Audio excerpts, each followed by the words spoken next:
minsan nakikita tayo. That is too short, di ba? Pares ko, kagagaling ko na sa meeting, I met with family, tinulungan ko para magkaroon ng peace of mind. Alam mo naman yun ang bukasyon natin. Ikaw, kumusta yung alarm business mo? Busy yun. Ano magtanakaw ngayon? May nagagawa rin. Ako natin tingin, pare. Buksan mo na. Ha? Alam ko naman yung nasa gitna. Oh, hi! Marge! Ito naman si Marge eh. Kasi inimbitahan ko sa dito para magkwento-kwentuhan tayo. Hello! Kumusta? Yes, kumusta? Pare, si Marge ang isa sa mga community leader natin na siya yung immigration counselor na sinasabi ko sa'yo na tumutulong talaga sa ating komunidad, sa ating mga kababayan. Inimbitahan ko siya para makipagkwentuhan sa atin. Kwento-kwentuhan na tayo. Marge! Si parang Nikki, lalo mo. Oh, yes. Kasi pareho kami from Cebu. Nag-aral ako sa Cebu. And then he's from Cebu. So, yun yung connection namin. Ako from Bohol. So, parang masama. Puro Bisaya. Anong year ka ba nagpunta rito? March 2006. So, mga 14 years na this March. Okay. Yes. Ano yung direct from the Philippines? From the Philippines. Okay. So, under the Federal Skilled Worker category. Wow! So, apply ako directly. Directly? Oo. Pero I never had that, ambition or plano na mag-Canada. Wow. What brought you to Canada? Bakit mo naisipan? Because I wanted to give a better opportunity sa anak ko. Oo, gano'n naman. Kasi I came from a family of politicians. Oo, sa awa ng Diyos. Hindi naman, pare-pareho, hindi naman, naging mayaman. Kaya mo na, excuse me, wala ka pa lang din, ikuha ko lang siya ng isa. Mag-usap kayo. Oh, yes. Ikaw ba na kay Ma'am Dodgy, ha? Maganda yan at maraming matututunan ng mga kababayan natin kung paano ka nagsimula at anong mga bagay na dapat nilang tandaan.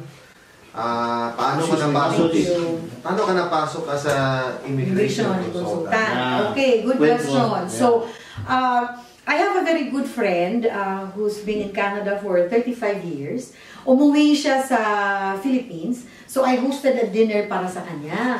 And then, siya yung ba't hindi ka mag-apply sa Canada? And then, he referred me to an immigration consulting company sa Cebu.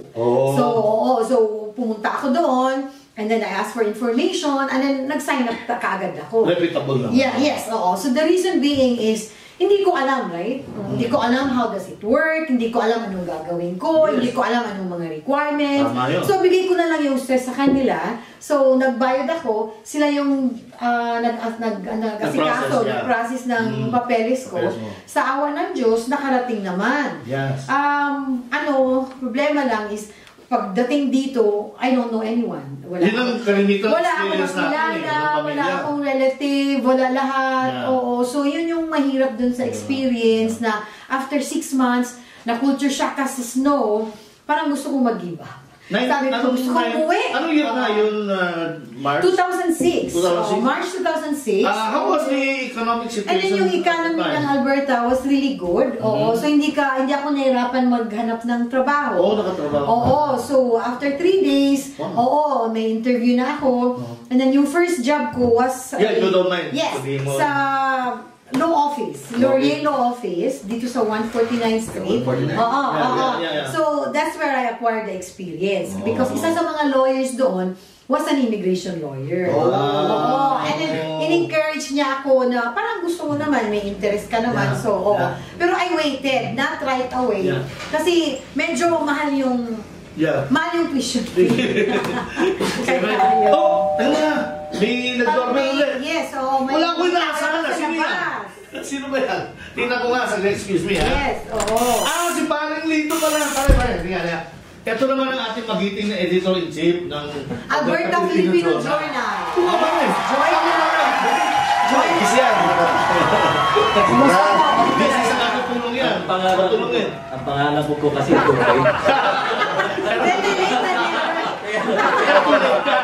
Kaya lagi ka tuloy. Pagtawag mo kanina, sa dito. Hindi nyo ako naintindihan, ibig sabihin na lito kayo. Parang magandang usapan ito siyempre. Parang ganito yan, Brad eh. Ikaw yung taong madaling lapitan, kaya mahirap hanapin. Ano ba yan?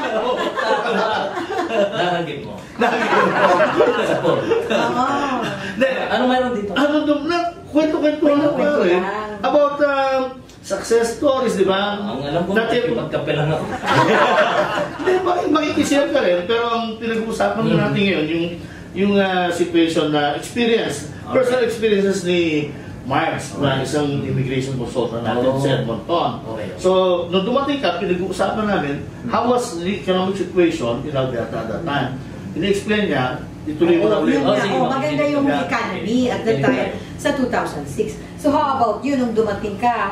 What was the economy at that time? October 19... Napaisip siya, baka matagal-tagal na yun. Because nagbawa mo sa baul yan, ha? 2003. 2003. 2003. Oo, Okay, naman. Okay naman. Inabot ko rin yung nagbalik ng pera si Top line. Robert Klein. Kaya naghihirap tayo ngayon. Balik siya dapat eh. Ini-imbak lang niya. Parang hindi kita rin nung bata ako. Sana hindi naghihirap si Kenny yung paliwanag. Iya, dito yan. Hindi, sige, tuloy natin.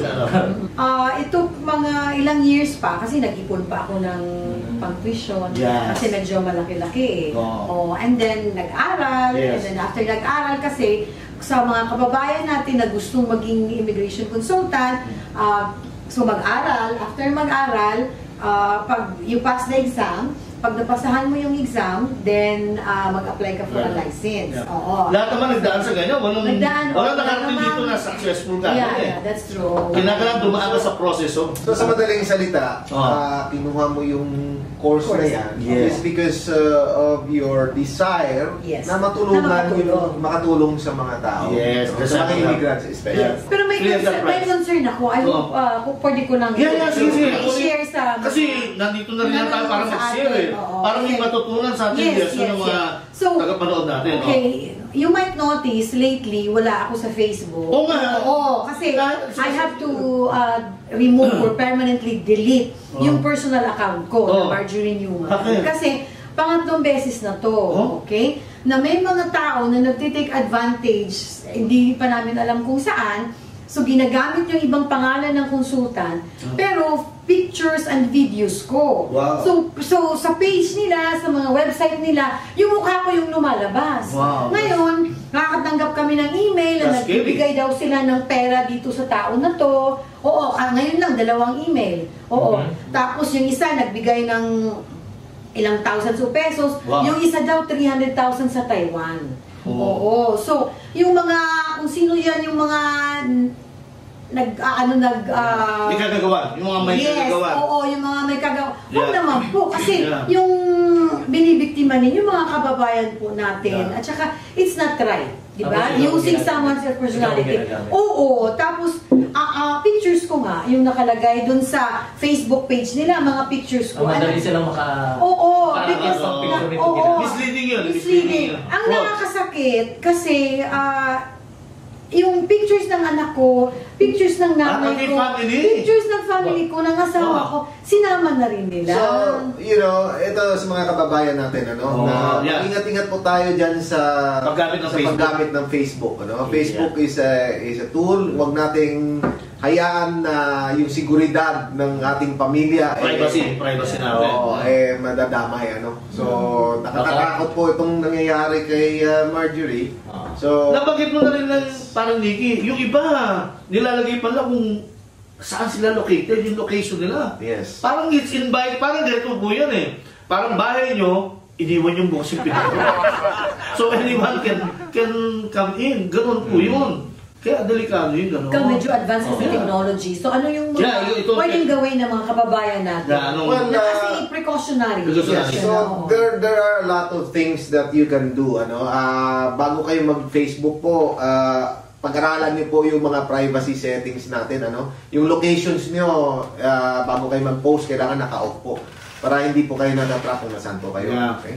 So that's very important kasi may mga nagpo-post dyan na mag-abroad daw, magbabakasyon, o pupunta sa Pilipinas, walang tao sa bahay, pinapasok. Ay, may nangyari na ganyan. Parang, di ba sabi ko, nag-post sila na, we're in the airport on our way to Orlando, Florida, the whole family.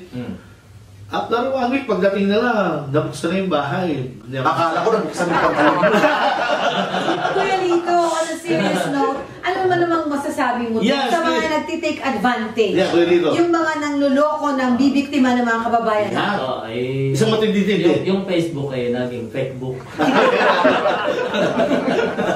Ano ba? Pero sa point of view talaga ng pagiging isang mabuting tao, hindi nakakabuti na Yeah. manluloko tayo ng kapwa. Para lang magtatapa ka para umangat ka. Di ba? Oo. Oo. Ah, Sapagkat pinaghirapan naman natin lahat yung pagpunta natin dito, bakit Yeah. hindi tayo maghirap lahat? Yeah. Diba? Pare-parehong, pare-pareho tayong gumagawa ng Yeah. sariling daan Yeah. para umunlad. In a decent way. In a decent way. And then, sana magtulungan tayo kaysa sa magkapakan po tayo. Huwag Yes. huwag manggamit lang. Yeah, that's the right term ba? Sabi nga ni Potonsim, Mm. upang Bisap yun, bisapin mo, bisap. Oo, bisap. Upang mabuhay daw ng kalugod-lugod at ganap. Mahalin ang mga tao at gamitin ang mga bagay. Yeah. Huwag gamitin ang mga tao at Yeah. mahalin ang mga bagay. Yeah. Mm. Now, gusto ko lang tanongin sa Basta-basta. Marjorie, total na dito na. Marjorie, pwede mong bigyan mo kami ng latest update para ma-update naman kami. Oh, kung yes. ano mga- Sa immigration What's na. new in immigration? Sa immigration. regulation? Oo. Yung, I don't know if you have heard about biometrics po. So, biometrics is a security feature na in-introduce ng Immigration, Refugees and Citizenship Canada. So, before, yung biometrics, yung mga lahat na nasa labas ng Canada, nag-a-apply, kahit anong application isasubmit nyo, kailangan you have to go for biometrics. ngayon na, biometrics Oo, so lahat na. Now, yung December 3rd, ni-launch na nung IRCC na even yung nandito na sa Canada, you don't have to leave Canada. And then, hindi na kayo papauwiin or lalabas just to do your biometrics. Pwede nyo dito na, na. pwede nyo nang gawin yan dito. Inland processing Inside na. Canada, Okay.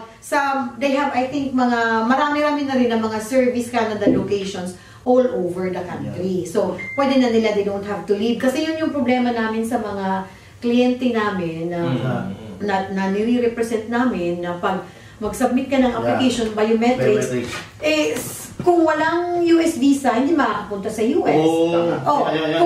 Kahit may US visa, pag walang re-entry visa, hindi ka rin makakabalik. Right? Oo. Remember, we have a new immigration minister appointed by the Prime Minister, Minister Marco Mendicino. He's a lawyer. So mga kababayan, kung may tanong po kayo kay Marjorie, ayan po nakikita ninyo yung pangalan niya at saka telephone number niya. Feel free to call her. Yes, but then, ito lang, warning sa mga kababayan natin, you don't need a third-party representative to submit your immigration application. Yun. Hindi nyo kailangan. But if you choose to hire a third-party representative, para mas ma-increase ang chances. Kailangan authorized ng Immigration, Refugees and Citizenship Canada, lawyer, license. Lawyer, at saka regulated Canadian immigration consultant in good standing sa ICCRC.